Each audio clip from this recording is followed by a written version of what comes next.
పత్రికా దినోత్సవ శుభాకాంక్షలు. తేదీ 27/4/2025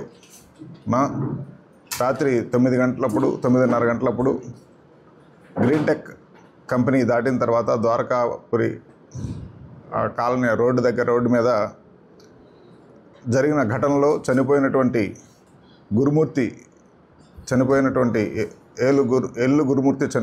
సంఘటనకు సంబంధించి నాయుడుపేట పోలీస్ స్టేషన్ లిమిట్స్లో క్రైమ్ నెంబర్ 145/2025ని కేసు నమోదు చేయడం అయింది. ఆ కేసులో ఎల్లు గురుతేజ మృతుని కొడుకు ఇచ్చినటువంటి కంప్లైంట్ మీద కేసు నమోదు చేయడం జరిగింది. ఆ కేసు దర్యాప్తుని నాయుడుపేట టౌన్ సి బాబీ గారు దర్యాప్తు చేసిన తర్వాత దాని మీద ఈరోజు ఉదయం 4 ముద్దాయిలను అరెస్ట్ చేయడం జరిగింది.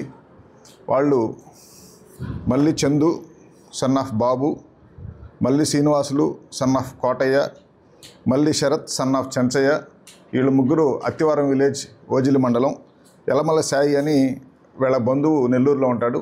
ఈ 4 అరెస్ట్ చేయడం జరిగింది.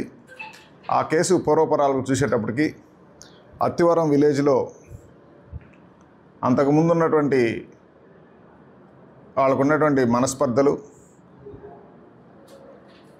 వాళ్ళని ఎవరైతే అక్యూజ్డ్కి వాళ్ళ కంపెనీలకు నీళ్లు తోలుకునే విషయంలో కానీ, కంపెనీల్లో కూలీ పని చేసే విధానంలో కానీ వాళ్ళ ఉద్యోగాలు మానిపించారనేటువంటి కక్షతో వాళ్ళకి ఆర్థికంగా చాలా కష్ట నష్టాలు కలిగించారనేటువంటి ఉద్దేశంతో మళ్ళీ చందు ఎల్లు గురుమూర్తిని చంపాలనేటువంటి ఉద్దేశంతో అవకాశం కోసం ఎదురు చూస్తూ ఆదివారం రోజు సాయంత్రం గురుమూర్తి, అనిల్ రెడ్డి అనే ఇద్దరు బైక్ మీద వస్తూ ఉంటే అత్తివారం విలేజ్ నుంచి నాయుడుపేట టౌన్కి వస్తూ ఉంటే సాయంత్రం 5:30 గంటలప్పుడు వాళ్ళని చూసి ఇమీడియట్గా తను అనుకున్నటువంటి ప్రకారం తన అన్న వరుస అయినటువంటి శ్రీనివాసుని పిలిపించుకొని, తనకు బావ వరుస అయినటువంటి సాయిని పిలిపించుకొని, ఆల్రెడీ అంతకుముందు శరత్ అనే అతను కూడా కజిన్ బ్రదర్ అవుతాడు. వీళ్ళు 4 ప్లాన్ చేసుకొని అతనికి ఉన్నటువంటి దోస్తు వెహికల్ని ఒక 4 రోజుల క్రితం కొన్నాడు. అంతకుముందు అతను 2 వెహికల్స్ పని వాడుకొని హైరింగ్కి వెళ్ళేవాడు. ఈ కొన్నటువంటి వెహికల్ తోటి గుద్ది చంపాలనే ఉద్దేశంతో ఆ వెహికల్ తోటి వాళ్ళు శ్రీనివాసులు, ఎల్లు గురుమూర్తి మరియు అనిల్ రెడ్డి రాత్రి 8:30 తర్వాత సుమారుగా 9 ఆ ప్రాంతంలో బయలుదేరి నాయుడుపేట నుంచి అత్తివరం వెళ్ళేటప్పుడు సమాచారం కోసం మళ్ళీ శ్రీనివాసులని ఉపయోగించుకొని, మళ్ళీ శ్రీనివాసులు సమాచారం చేస్తే బయలుదేరారు అన్న తర్వాత ఆ వెహికల్ని ఒక సైడ్ ఆపి ఆ వెహికల్ తోటి గుద్దినప్పుడు ఆ అనిల్ రెడ్డి అనే అతను బండి నడుపుతున్నటువంటి అనిల్ రెడ్డి లెఫ్ట్ సైడ్ పడిపోతాడు. బైక్ పడిపోయిద్ది.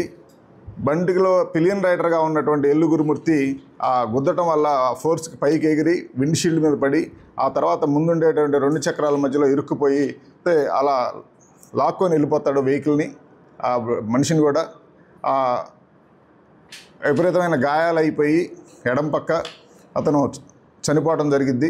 అది జరిగిన తర్వాత బండిని వదిలిపెట్టేసి వాళ్ళిద్దరూ పారిపోయి మళ్ళీ సీనైన అతను పికప్ చేసుకొని అక్కడి నుంచి ఎటో దూరంగా బైక్ మీద వెళ్ళటం జరిగింది. సో ఆ కేసులో ఇది కావాలని చంపాలన్న ఉద్దేశంతో చేశారు కాబట్టి చేసి దాన్ని ఒక రోడ్ యాక్సిడెంట్ రూపంలో నమ్మించాలనేటువంటి ప్రయత్నం చేశారు. కానీ కేసు దర్యాప్తులో మొదటి నుంచి అది అనుమానం జరిగినటువంటి విధానాన్ని బట్టి, దానికి నంబర్ ప్లేట్ తీసేసిన దాన్ని బట్టి, దానికి సైడ్ ఉన్నటువంటి నంబర్ని రిమూవ్ చేసిన దాన్ని బట్టి, ఈ అనేక కారణాల వల్ల సీసీ కెమెరా ఫుటేజ్, టెక్నికల్గా వచ్చినటువంటి సీసీ కెమెరా ఎవిడెన్స్ వల్ల వీటన్నిటిని బట్టి వీళ్ళు కావాలని చంపాలన్న ఉద్దేశంతోనే అది చేశారు. ఈ కేసులో ఇంకా కొన్ని సాక్ష్యాధారాల కోసం, ఇంకా టెక్నికల్ ఎవిడెన్స్ కోసం ఎదురు చూస్తూ ఉన్నాం. అది వచ్చిన తర్వాత ఈ కేసు దర్యాప్తు పూర్తి చేయడం జరిగింది. ప్రస్తుతానికి అరెస్ట్ చేసినటువంటి 4 కోర్టు ముందు రిమాండ్ నిమిత్తం ప్రొడ్యూస్ చేయడం జరుగుతుంది. మరిన్ని వీడియోస్ కోసం ఛానల్ ని సబ్స్క్రైబ్ చేయండి. లేటెస్ట్ అప్డేట్స్ కోసం వాట్సాప్ ఛానల్ ని ఫాలో అవ్వండి. ఆ లింక్ డిస్క్రిప్షన్ లో ఉంది.